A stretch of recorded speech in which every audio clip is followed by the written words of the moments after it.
Hi, I'm Mark Barsamian with the Math Department at Ohio University in Athens, Ohio.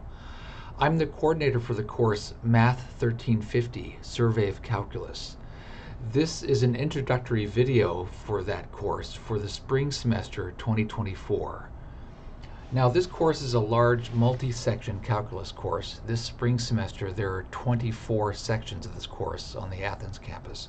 Now, these 24 sections are taught by various instructors. I'm not actually an instructor for the course. I'm the course coordinator. That means that I've designed the content for the course. I've designed the videos that you'll be watching. I've designed the assignments for the course. I have designed the lesson plans for the Monday, Wednesday, Friday class meetings. I write the quizzes and the exams and the final exams. And I supervise the instructors. But as I said, I'm not actually one of the instructors. So when you go to class on Monday, Wednesday, and Friday, you'll have an instructor that's not me. You might not ever see me in person, in fact, this semester, but you'll see a lot of me in the videos that you watch as part of the homework assignments for the course. So in this introductory video, we're going to go over the organization of the course and discuss what you can expect. Now, the starting point to learn about the course is, the best starting point is to go to the Blackboard page for the course. So we'll do that now.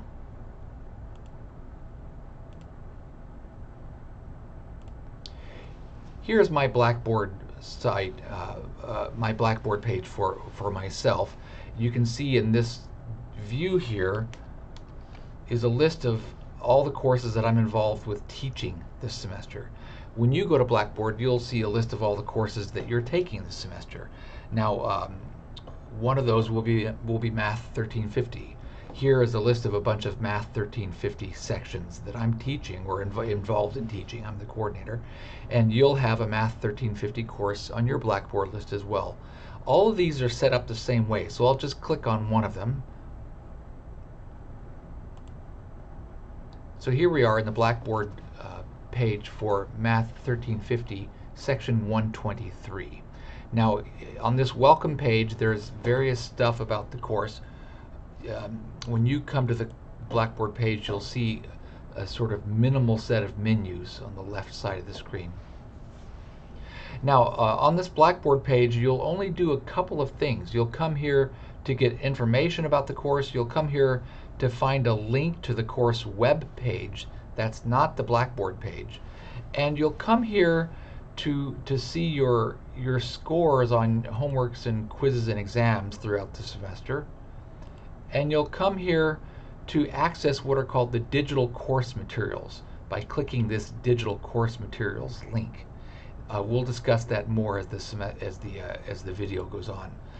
But most of the information about the course is actually not here in Blackboard. It's outside of Blackboard on a publicly accessible web page. You can get to the web page by first coming here to Blackboard and clicking on this link to the Math 1350 web page.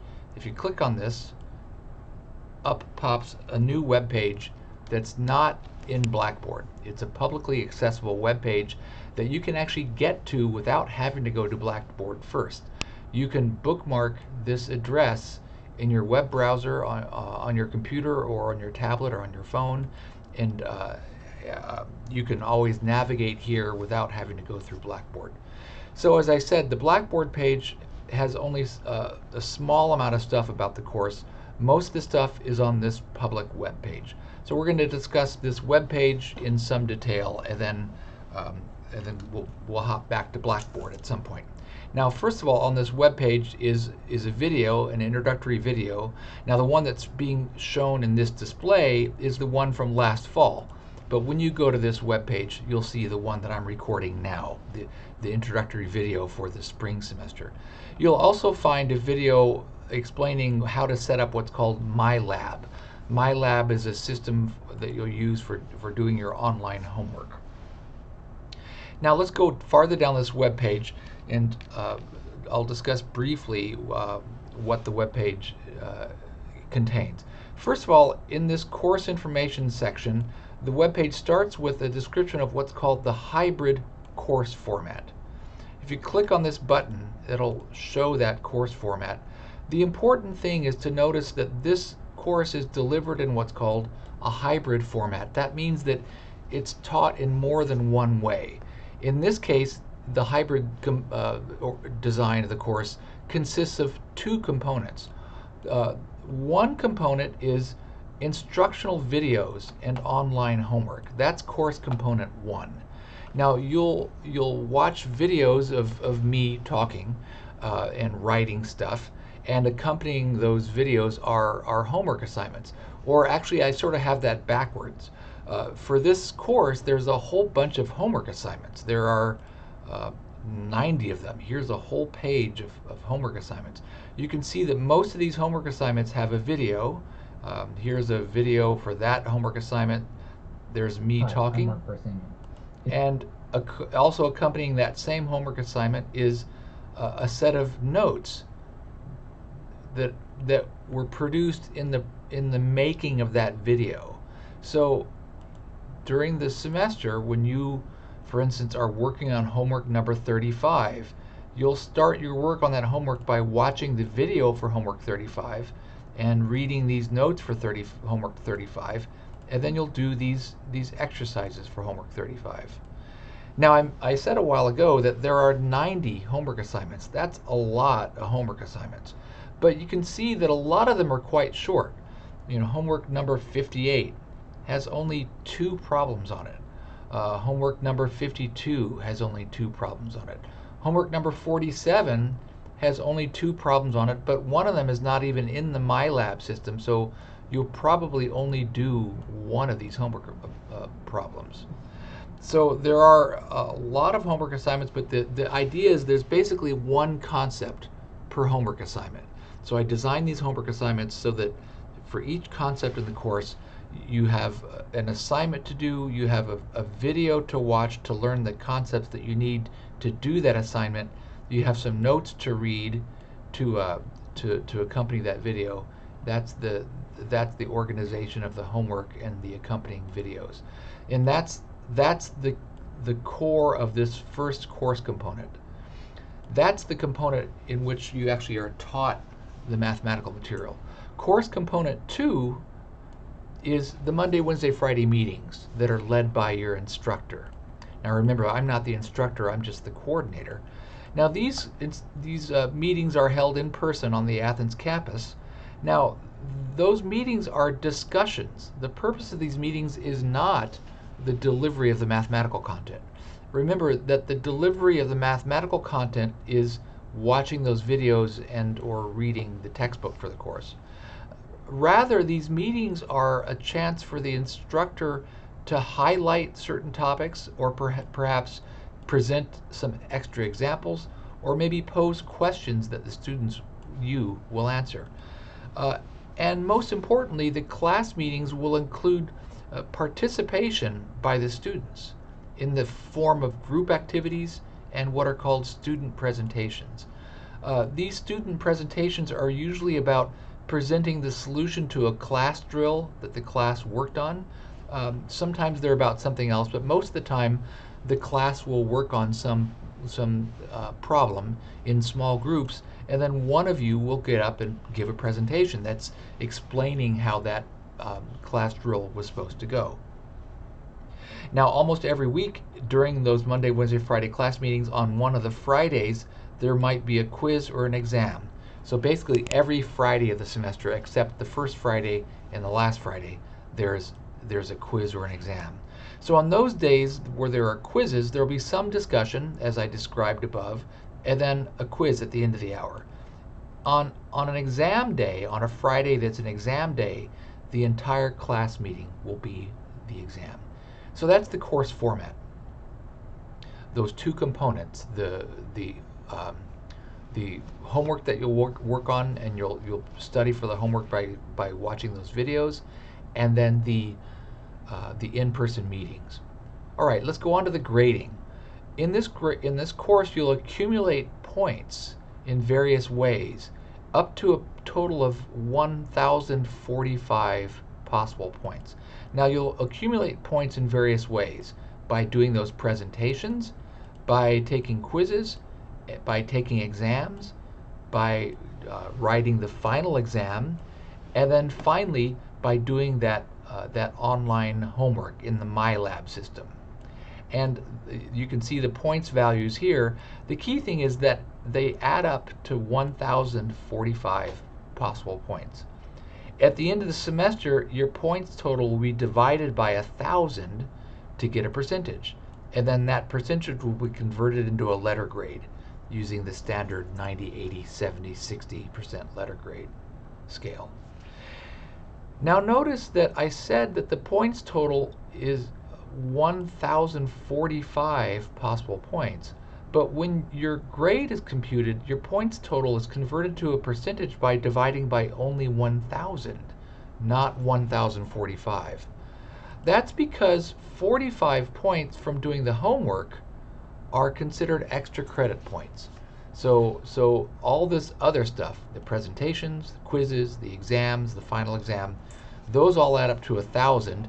If you do the MyLab homework and you do it perfectly, you'll get 45 extra points. If you do it imperfectly, you'll get fewer points, but you'll get some points that will be extra credit points. A couple things to note. There's no grade curving in this course. Also, there are some things that are not part of your grade. Attendance is not part of your grade. Attendance is recorded, but it's not part of your grade. Attendance is required and it's recorded.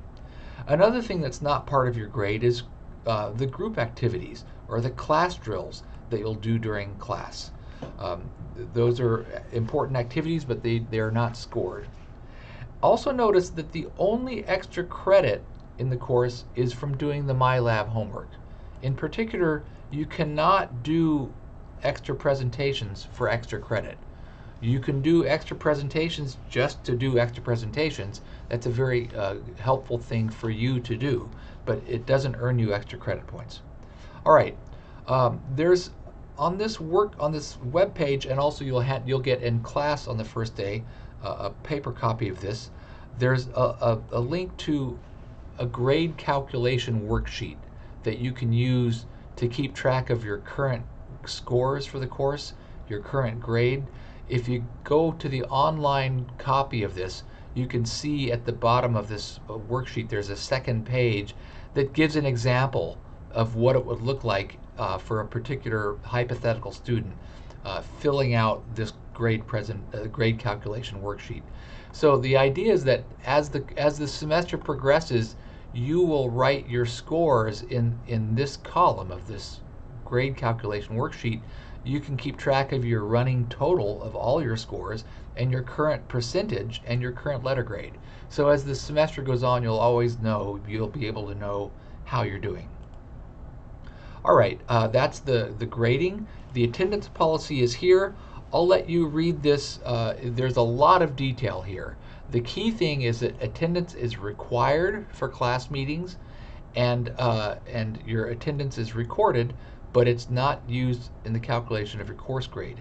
However, if you miss a Friday when there's a quiz or an exam, you'll miss a quiz or an exam. So you'll miss a lot of points from missing a quiz or an exam. So it's important to not miss a Friday. Now, there are some circumstances where you might have to miss a Friday. You might be sick, or you might have a university activity that will cause you to miss class, or you might have a religious observation that you need to do on some Friday that might cause you to miss class.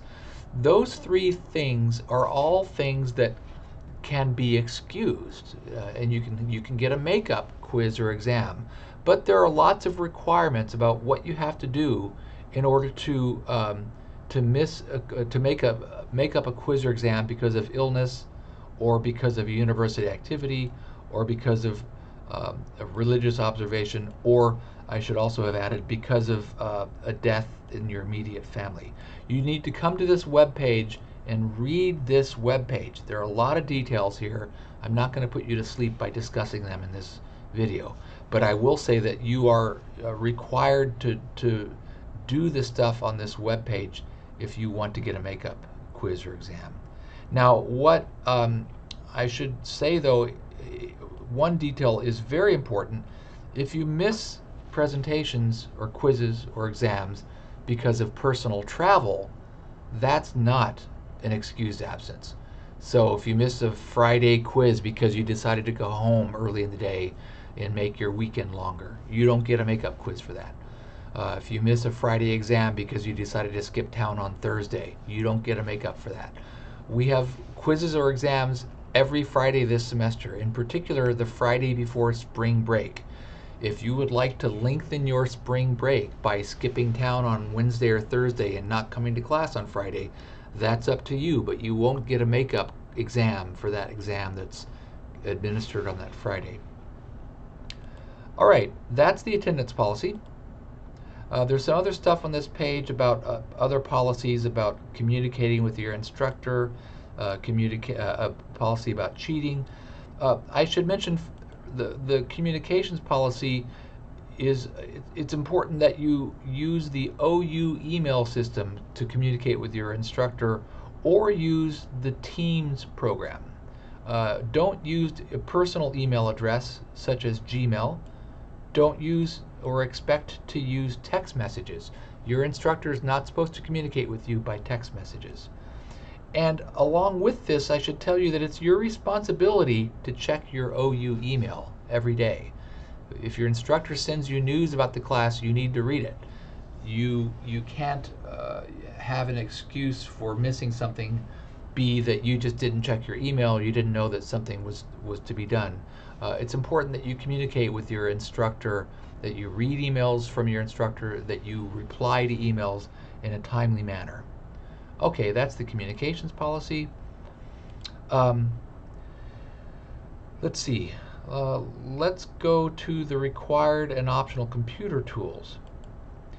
You already know how to use Blackboard, because if you got to this video, that means that you went to Blackboard. But there's another, so that's one of the computer tools for the course. Another computer tool for the course is called MyLab. I mentioned this before. It's an online system developed by Pearson, the publisher of the textbook. You'll need to use this MyLab system in order to do your homework. Now, farther up this web page, there's some instructions for getting MyLab configured. There's a video, there's a link down here to some instructions for configuring MyLab. So make sure that you follow these instructions. All right, that's the computer tools. Now let me go to the calendar for the web page. That's the last part of this section of the web page about the course information. If you click on this calendar, you see a giant web page open up in a new window that has a button for each week of the semester. If you click on one of these buttons, for instance, week 4, week 5, click on week 5, there's a button for each day. There's a button showing which homeworks you need to do for that week. There's a button for each day of the semester. So your instructor will be leading class meetings following the outlines on this schedule. So for instance, on Monday, February 12th, your instructor will discuss some derivative rules. He'll do an example maybe. Let's see. And then, so your instructor will present an example involving some derivative rules. And then you can see farther down this page, there's a class drill. You students will work together in groups of 2 or 3 to do this example that's on this web page. And then following that, student number 15, whoever that is, will do a presentation that is to show the solution to that class drill that the class worked on.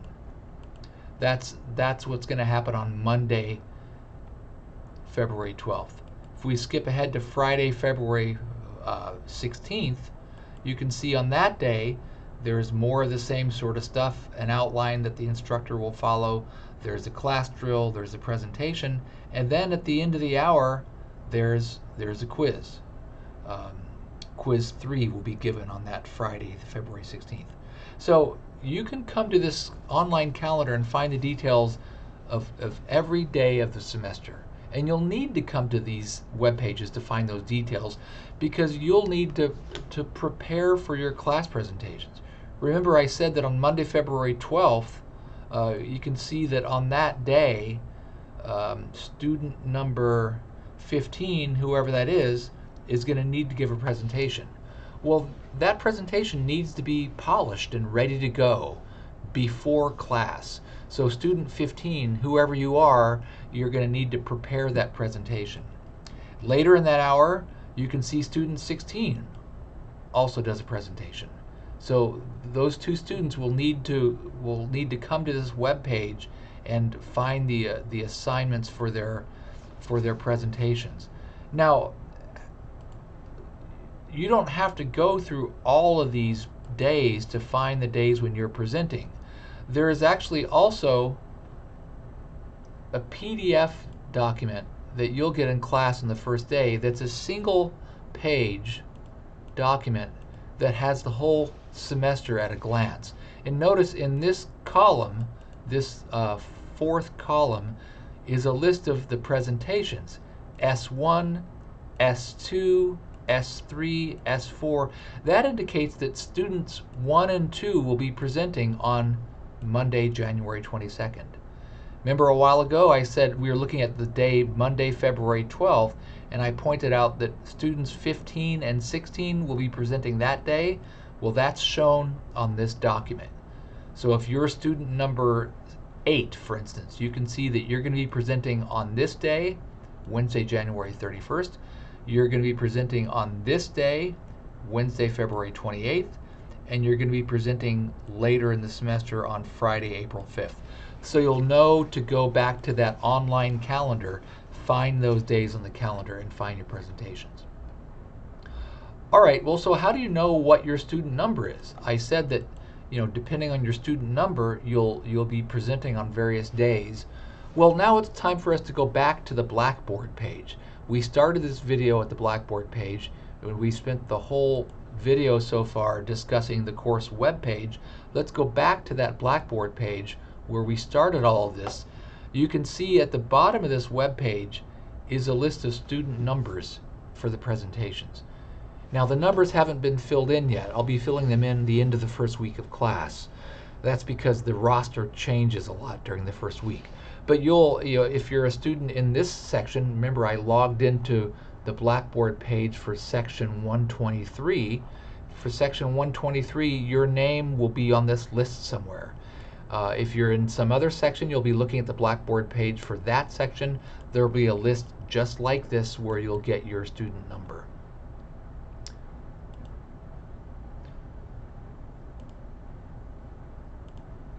All right, well, that's a crash course in the organization of the course. We started with Blackboard, we went over to the course webpage, we discussed that, and then we ended up back at Blackboard. And I think you can see there's a ton of work for this course. There are, as I said, 90 homework assignments. There's no way to make that sound like it's not a lot of work. It's a lot of work. So you'll have to work hard in this course. But I hope that you find it productive work. And we've been using this format for the course for the last 4 years or so. And it seems to work well for a lot of people. It doesn't work well for all people. An important thing to remember is, again, when you go to your Monday, Wednesday, Friday class meetings, those are not about the instructor showing you all the math techniques. You'll need to watch those videos and work those homework assignments to learn the math techniques. You'll come to those Monday, Wednesday, Friday meetings for discussions. All right, well, so that's the introductory video. I wish you the best success in the course for the spring, and if you see me around campus, I mentioned earlier, you might not see me in person in any of your classes. You'll see me in the videos. But if you do see me around campus, say hello, introduce yourself, tell me you're in the class, tell me what section you're in, and I'd be very glad to hear about you, what you're studying, how you're liking this course, how you're liking your other courses. Would just enjoy meeting you. So again, best wishes for success in the course. Take care.